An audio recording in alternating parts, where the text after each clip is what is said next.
जल की कठोरता। जल को मुख्य रूप से हम लोग दो भागों में बांटते हैं। पहला है सॉफ्ट वाटर या मृदु जल। सॉफ्ट वाटर, मृदु जल। सॉफ्ट वाटर किस तरह के पानी को कहेंगे, जल को कहेंगे, जिसमें साबुन को घोलने पर उसमें बहुत अच्छा झाग उत्पन्न हो, मतलब ज्यादा परिमाण में झाग जब उत्पन्न होता है तो वो सॉफ्ट वाटर कहलाता है। इस तरह का जो वाटर है, रेन वाटर जो बारिश का जो पानी होता है, और डिस्टिल वाटर, आशुद्ध जल जिसे हम लोग कहते हैं, इन दोनों को हम लोग सॉफ्ट वाटर की श्रेणी में रख सकते हैं। इसके अलावा बाकी जितने भी वाटर हैं उन सबको हम लोग हार्ड वाटर या कठोर जल कहेंगे। कठोर इसलिए ये नहीं कि वो छूने में कठोर है, कठोर इसलिए कि दोनों देखने में एक जैसा, मगर जब इसमें साबुन को घोला जाता है तो वो कम झाग उत्पन्न करता है, इसलिए इसे कठोर वाटर या कठोर जल कहते हैं। जैसे कि कुआं का पानी हम लोग देख सकते हैं, नदी का पानी देख सकते हैं, ये सब हार्ड वाटर या कठोर जल कहलाता है। ये हार्ड वाटर क्यों है, क्यों हम इसे हार्ड कहते हैं और क्यों इसे हम लोग सॉफ्ट कहते हैं? जल में कुछ घुलनशील लवण होते हैं जिनके घुले होने से इसे हम लोग हार्ड वाटर कहेंगे। तो उन घुलनशील लवणों के घुले होने के कारण भी हार्ड वाटर को दो अलग अलग भागों में बांटा गया है। पहला है अस्थायी कठोर जल, मतलब कठोरता भी दो प्रकार का होती है। एक अस्थायी यानी कि टेम्पोररी, कुछ देर के लिए जो कठोरता होगी उसे अस्थायी कहेंगे, और एक है स्थायी। स्थायी कहने का मतलब है परमानेंट हार्डनेस। कठोर जल दो प्रकार के हो सकते हैं, अस्थायी कठोर जल और स्थायी कठोर जल। अस्थायी कठोर जल किसे कहते हैं? अस्थायी कठोर जल उसे कहेंगे जब किसी तरह का कोई बाइकार्बोनेट घुला होगा, बाइकार्बोनेट लवण, जैसे कि कैल्शियम बाइकार्बोनेट, मैग्नीशियम बाइकार्बोनेट, इस तरह के अगर लवण पानी में घुले हुए हैं, कैल्शियम बाइकार्बोनेट और मैग्नीशियम बाइकार्बोनेट, तो इस तरह के जल को हम लोग अस्थायी कठोर जल कहते हैं, क्योंकि इसे आसानी से मृदु जल बनाया जा सकता है, इसलिए अस्थायी कहते हैं। कैसे आसानी से, हम लोग पढ़ेंगे, पहले स्थायी पढ़ लेते हैं। स्थायी कठोरता कैसे होती है? जब किसी जल में कोई धातु के क्लोराइड लवण या सल्फेट लवण घुले, तो क्लोराइड कहने का मतलब है कैल्शियम क्लोराइड या मैग्नीशियम क्लोराइड, और सल्फेट कहने का मतलब है कैल्शियम सल्फेट या मैग्नीशियम सल्फेट।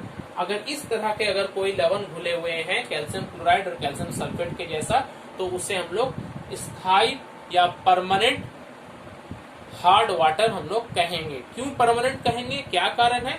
क्योंकि इस तरह के जल को आसानी से हम लोग सॉफ्ट वाटर नहीं बना सकते हैं। अब आइए अस्थायी कठोर को हम लोग अस्थायी क्यों कहते हैं, अस्थायी कठोरता को, उसको भी हम लोग पढ़ लेंगे। अस्थायी कठोरता में क्या होता है, जब हम इसको उबालते हैं, उबाल कर बॉइलिंग,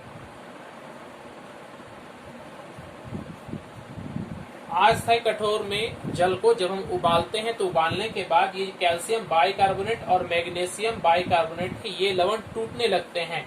जब हम इसको उबालेंगे तो कैल्शियम बाइकार्बोनेट जो है वो उबल कर कैल्शियम कार्बोनेट बनाता है और कार्बन डाइऑक्साइड बनाता है और H2O बनाता है। तो ये कैल्शियम बाइकार्बोनेट जो है वो किस चीज में बदल गया, कैल्शियम कार्बोनेट में बदल गया। और ये कैल्शियम कार्बोनेट ये जल में घुलनशील नहीं होता है, ये पानी में नीचे बैठने लगेगा। क्योंकि ये घुलनशील था तो पानी में घुला हुआ था, इसलिए अस्थायी कठोर हुआ था। लेकिन जब ये अघुलनशील हो गया, पानी में अब नहीं घुल सकता है, तो ये नीचे बैठने लगेगा, तो उस तरह का जल जो है वो मृदु जल, ये सॉफ्ट वाटर बन जाएगा। तो अस्थायी कठोर जल को जब हम उबाल कर हम लोग इसको सॉफ्ट वाटर या मृदु जल बना सकते हैं। जैसे कैल्शियम बाइकार्बोनेट के लिए किया, इस तरह से मैग्नीशियम बाइकार्बोनेट के लिए भी आप लोग करेंगे तो मैग्नीशियम कार्बोनेट आएगा, जो कि जल में घुलनशील नहीं है, ये पानी से अलग हो जाएगा और पानी क्या होगा, सॉफ्ट हो जाएगा। जो परमानेंट है, ये स्थायी हार्ड वाटर है, परमानेंट हार्ड वाटर है, इसको सिंपली अगर हम उबालते हैं कैल्शियम कार्बोनेट, ये टूटता नहीं है, इसलिए इसे हम लोग उबाल कर हम लोग इसकी कठोरता को दूर नहीं कर सकते हैं। तो ध्यान देंगे, कठोरता दो प्रकार की है, अस्थायी और स्थायी कठोरता। अस्थायी कठोरता को साधारण तरीके उबाल कर हम लोग इसे मृदु जल या इसकी कठोरता को दूर कर सकते हैं, मगर स्थायी कठोरता को दूर करने के लिए हमें एक दूसरा प्रोसेस इस्तेमाल करना पड़ेगा, जिसे हम लोग आयन एक्सचेंज विधि या आयन विनिमय विधि कहते हैं, वो हम लोग पढ़ेंगे। वो किसके लिए है, स्थायी या परमानेंट जल के लिए है, परमानेंट स्थायी वाटर। परमानेंट हार्ड वाटर को सॉफ्ट वाटर बनाने के लिए हम लोग आयन एक्सचेंज विधि का इस्तेमाल करते हैं। आयन एक्सचेंज विधि, ये आयन एक्सचेंज विधि में क्या होता है, जो यहाँ पर आप लोग देख रहे हैं, ये एक दो चेम्बर्स है। इस वाले चेम्बर को हम लोग कैटायन एक्सचेंज कह रहे हैं और इस वाले चेम्बर को हम लोग एनायन एक्सचेंजर कह रहे हैं। पहले इसको समझ ले कि एक्सचेंज के अंदर में होता क्या। सबसे पहले एक नया वर्ड हम लोग पढ़ेंगे, रेजिन। रेजिन क्या है? रेजिन असल में ये एक तरह का जल में अघुलनशील, ये जल में घुलता नहीं है, जल में अघुलनशील कार्बनिक पॉलीमर होते हैं। अघुलनशील कार्बनिक पॉलीमर होते हैं जिनको हम लोग शुद्ध दो टाइप के ये रेजिन हो सकते हैं। एक है कैटायन एक्सचेंज करने वाला रेजिन, जैसे कैटायन रेजिन भी हम लोग कहेंगे, और एक है एनायन एक्सचेंज करने वाला, जिसे हम लोग एनायन रेजिन भी कहेंगे। कैटायन का मतलब क्या? धन आयन, प्लस आयन जो चेंज कर सके उसे हम लोग कैटायन कहेंगे, और एनायन जो माइनस वाला आयन जो एक्सचेंज कर सके उसे हम लोग एनायन रेजिन कहेंगे। कैटायन रेजिन का फॉर्मूला क्या होता है? RCOOH। आर क्या है? आर असल में कार्बन का बहुत बड़ा चेन है, C ऐसे करके आर के अंतर्गत बहुत सारे कार्बन हो सकते हैं। COOH ये एक एसिड ग्रुप है।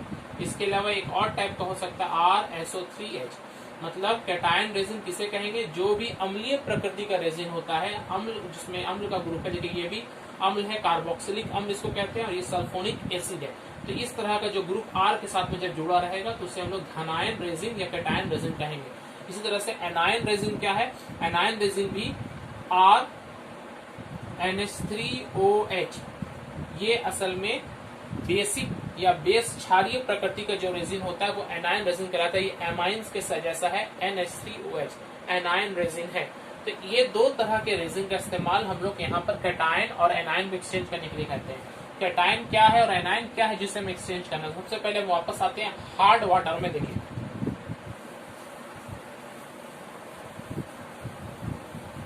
सबसे पहले हम लोग यहाँ से इस पाइप के द्वारा पहला जो चेम्बर है कैटायन एक्सचेंजर चेम्बर को एक्सचेंज करने वाला, उसमें हम लोग हार्ड वाटर दे रहे हैं। हार्ड वाटर में क्या होता है? हार्ड वाटर हम लोगों ने पढ़ा, जो परमानेंट हार्ड वाटर होता है। एक सिंपल से एग्जांपल लेते हैं, कैल्शियम क्लोराइड। ये कैल्शियम क्लोराइड के घुले होने से उसे हम लोग हार्ड वाटर कहते हैं। तो इस तरह के जो पानी में कैल्शियम प्लस आयन के रूप में है 2+, और क्लोरीन 1- के रूप में, क्योंकि यहाँ पर अगर हम इसको कैल्शियम क्लोराइड को तोड़ते हैं तो हमें दो तरह का आयन मिलता है, कैल्शियम प्लस और Cl-2 है, इसलिए 2Cl- यहाँ पर बनेगा। तो यहाँ पर हम लोग देखते हैं धनायन कैटायन क्या है? कैल्शियम है, और ऋणायन क्या है? क्लोरीन है। अब ये जो पानी जा रहा है, इसमें पानी में तो पहले से हाइड्रोजन और OH है ही, H और OH है ही आपस में। हाइड्रोजन में H और OH तो है ही, फिर भी हम लोग सिर्फ इसको ध्यान देंगे। जो पानी जा रहा है उस पानी में ये कैल्शियम प्लस जब इसके पास में आएगा, ये तो कैटायन एक्सचेंज करने वाला रेजिन है। मतलब ये कौन सा रेजिन है? RCOOH। ये RCOOH जो है, इस तरह के जो पानी हार्ड वाटर आ रहा है, उस हार्ड वाटर में से कैल्शियम को अपने पास ले लेगा और वो पानी से हट जाएगा। तो ये RCOOH जो है, ये पहले प्रतिक्रिया करेगा इस कैल्शियम के साथ में। कैल्शियम के साथ प्रतिक्रिया करके क्या बनाएगा? RCOOH Ca+ से प्रतिक्रिया करके क्या बनाएगा? Ca2Ca+2H। यहाँ पर देखिए 2 है, इसलिए यहाँ पर 2 हाइड्रोजन बना। तो ये जो जल आ रहा था, इसमें से हर अणु में से कैल्शियम निकल जाएगा, कैल्शियम यहाँ पर ही रुक जाएगा, और यहाँ से जो इसमें जो हाइड्रोजन था इस रेजिन में, हाइड्रोजन जल के साथ में मिलकर चला जाएगा। तो निकलने के बाद यहाँ से जब वो निकल रहा है, इस पाइप में आ रहा है कैटायन एक्सचेंजर से होने के बाद, उसमें से जितना भी धनायन था, प्लस आयन जितना भी था, वो सब हट गया। केवल H+ ही यहाँ से जा पाएगा, बाकी जो भी प्लस आयन है वो हट जाएगा। कैटायन एक्सचेंजर का यही काम है, वो जल में जितने भी धनायन है, क्योंकि इसके अलावा और भी तो रह सकते, जैसे मैग्नीशियम भी तो रह सकता है, मैग्नीशियम को भी वो हटा देगा यही प्रोसेस से। तो धनायन एक्सचेंजर जो है वो जल में घुले हुए धनायन को हटा देगा। अब यहाँ से जो वो जा रहा है वो ऋणायन एक्सचेंजर से होके जाएगा। ऋणायन एक्सचेंजर का फॉर्मूला हम लोग जानते हैं, RNH3OH। ये जो उसमें ऋणायन जो मौजूद है, जैसे Cl-, ये Cl- से प्रतिक्रिया करेगा, और Cl- से प्रतिक्रिया करने के बाद RNH3Cl और OH- आयन उत्पन्न करेगा। RNH3Cl और OH माइनस आयन उत्पन्न करेगा। तो यहाँ जो Cl जो जा रहा था यहाँ पर से, वो Cl भी यहाँ पर जाके अटक जाएगा और उसके बाद में से यहाँ पर से OH माइनस निकल जाएगा और यहाँ से तो H प्लस था ही, तो H प्लस और OH माइनस के अलावा यहाँ पर कोई धन आयन और कोई ऋण आयन नहीं रहेगा। मतलब जब पहली बार में जब हार्ड वाटर कैटायन एक्सचेंज से होकर गया तो उसमें से सारा का सारा प्लस आयन सिर्फ हाइड्रोजन को छोड़कर सब वहां पर पीछे ही रह गया, सिर्फ H प्लस और बाकी जितने माइनस आयन वो आए। और यहाँ पर आने के बाद में यहाँ पर कौन कौन था, H प्लस था और Cl माइनस था। ये Cl माइनस भी यहाँ पर आकर खत्म हो गया, इसके रेजिन ने इसको एब्जॉर्ब कर लिया। अब H प्लस निकल कर आएगा और इसमें से OH माइनस निकल कर आएगा। ये H प्लस और OH माइनस जब आपस में मिलता है तो क्या बनाता है, ये जल बनाता है। तो हम देख रहे हैं ये जो पूरी विधि है आयन एक्सचेंज विधि, जिसमें कैटायन और एनायन थे सब के सब निकल गए और जल में सिर्फ और सिर्फ H और OH माइनस आयन ही बचे। तो इस तरह से इसे हम लोग बाकी जितनी भी घुलनशीलता थी कैल्शियम और मैग्नीशियम के कारण उन सबको हटा दिया, तो ये सॉफ्ट वाटर बन जाएगा। अब यहाँ पर ध्यान देंगे, जो सॉफ्ट वाटर बना है, इस सॉफ्ट वाटर में सिर्फ और सिर्फ H प्लस और OH माइनस आयन, इसके अलावा कोई आयन नहीं है। तो इसे हम लोग ये भी कह सकते हैं आयन मुक्त जल, आयन मुक्त जल या D ionised water. D ionised water का मतलब है D ionised water.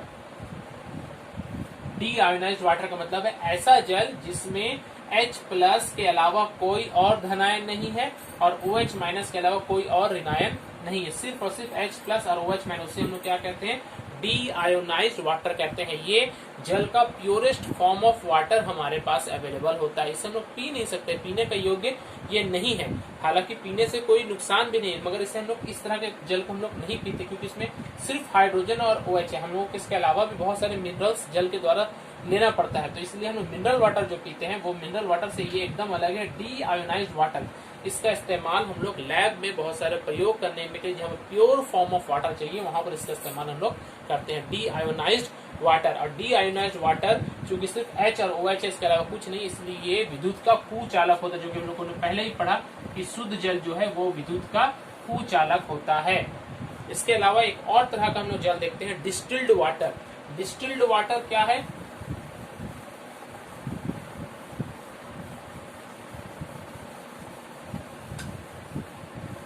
Distilled water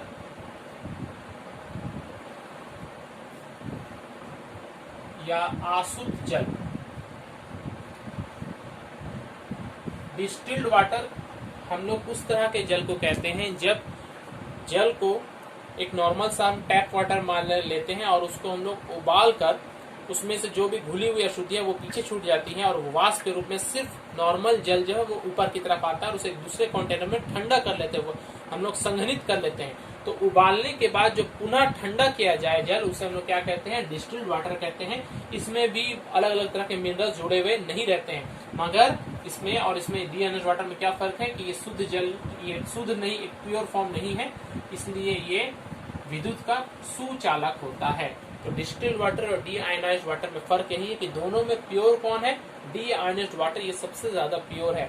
और डिस्टिल्ड वाटर क्या है, ये बहुत सारे इम्प्योरिटीज को तो दूर कर लेता है, मगर कुछ ना कुछ इसमें मिनरल्स जुड़े रहते हैं जिसकी वजह से विद्युत का सुचालक होता है। इसलिए हम बैटरी में या इस तरह के इक्विपमेंट में जहाँ पर जल देना पड़ता है वहाँ पर डिस्टिल्ड वाटर देते हैं, क्योंकि ये सुचालक होता है और ये कुचालक होता है। इन दोनों के डिफरेंस को याद रखें, डिस्टिल्ड और डी आयोनाइज्ड। डिस्टिल्ड वाटर को आसुत जल कहते हैं और डी आयोनाइज्ड वाटर को हम लोग आयन मुक्त जल या आयन रहित जल भी कहते हैं।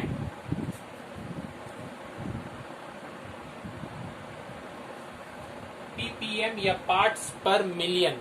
पार्ट्स पर मिलियन का मतलब है अगर हम लोग 10 का पावर 6 जिसे हम लोग 1 मिलियन कहते हैं, 1 मिलियन जल का परिमाण लें तो उसमें कितना मिलीग्राम या कितना परिमाण में कोई सॉलिड घुला हुआ है, उसे हम लोग पार्ट्स पर मिलियन से समझते हैं।